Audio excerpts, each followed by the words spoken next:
Kasus kehamilan mendekati penghujung taksiran persalinan, ya kita sudah berada di 39 minggu. Tapi kadang juga proses yang kita tunggu itu memang tidak berjalan seperti yang kita planning. Jadi si bayi juga bisa saja dia punya rencana sendiri ya, sampai minggu segini belum turun masuk panggul. Ini masih kita bisa lihat wajah. Jadi kalau sudah minggu mendekati 39-40 kan harusnya dia sudah turun ke panggul menghadap tulang ekor ibunya. Ini dia masih menghadap ke atas, wajah masih sangat jelas ya. Seringkali kita jumpai kasus-kasus seperti ini ya. Saya sendiri untuk memasuki minggu taksiran persalinan saya tidak mau sampai terlewat ya. Artinya bayi sudah keburu ketuaan, kadang-kadang istilahnya itu namanya zaman dulu namanya serotinus ya. Jadi kadang sampai kukunya bayi panjang, kulitnya kadang sampai keriput, juga ada kadang ketuban tahu-tahu hijau sudah mewarnai kadang kulitnya ya. Itu kalau bayi yang serotinus namanya. Nah sekarang masalahnya kalau kita memacu, artinya kita mau melakukan induksi untuk membuat kontraksi buatan ya, karena ibunya tidak ada mules, kita harus juga memperhitungkan syarat dan peluang untuk kita bisa memastikan keberhasilan induksi itu, karena tidak ada apapun yang bisa kita pastikan. Bahkan sampai detik terakhir mau menjelang melahirkan, tiba-tiba ada gawat janin, itu kita harus sudah siap dan kita mengerti di sarana yang bisa melakukan emergensi tindakan apabila terjadi persalinan yang macet atau gagal induksi ya.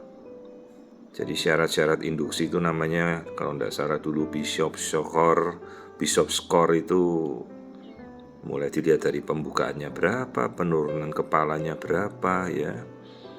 Baru peluangnya berhasil, maka kita berani untuk melakukan percobaan untuk melahirkan atau kita menginduksi persalinan. Ini berat bayinya juga kita harus perhitungan. Ini kalau sudah minggu segini dia bisa sampai 3,5. Karena juga kita mesti memperhitungkan ya, ibu-ibu dengan proses persalinan bayi besar. Mungkin pada saat dia masih muda belum ada efek, tapi begitu dia memasuki usia-usia 50, 60, kasihan ya, kadang-kadang panggul sudah ototnya kendor, sering terjadi prolaps uteri, atau kadang-kadang prolaps kandung kemihnya melorot, atau ada juga prolaps dari usus besar. Tapi yang paling sering itu prolaps dari rahim, jadi rahimnya keluar dari jalan lahir. Ya, itu yang harus kita selalu pikirkan. Ini berat bayinya sekitar 3,5, cukup besar ini.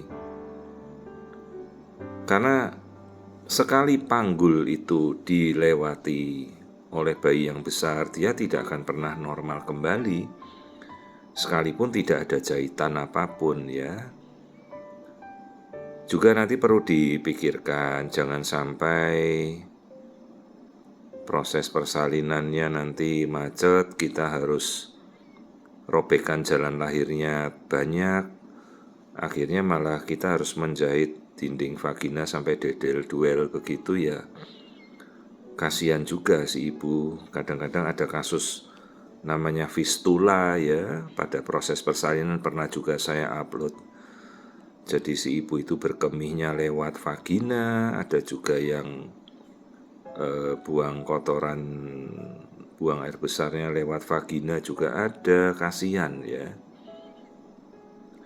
Jadi pertimbangkan juga kalau kita mau mencoba persalinan normal, apabila bayi belum masuk panggul, posisi melintang apalagi ya, itu yang harus kita persiapkan. Jangan memaksa kalau memang kita pada sarana yang belum memadai. Jadi apapun itu ya, selalu pertimbangan matang-matang ya. Dan jangan memaksa untuk memang kalau memang dia tidak mau turun ya. Kalau sekarang itu sudah jarang lah kita sampai mendorong-dorong bayi gitu. Apalagi kita memakai versi memutar, itu sudah jarang. Jadi prinsipnya ya tunggulah kalau memang dia sampai batas waktunya untuk dia turun.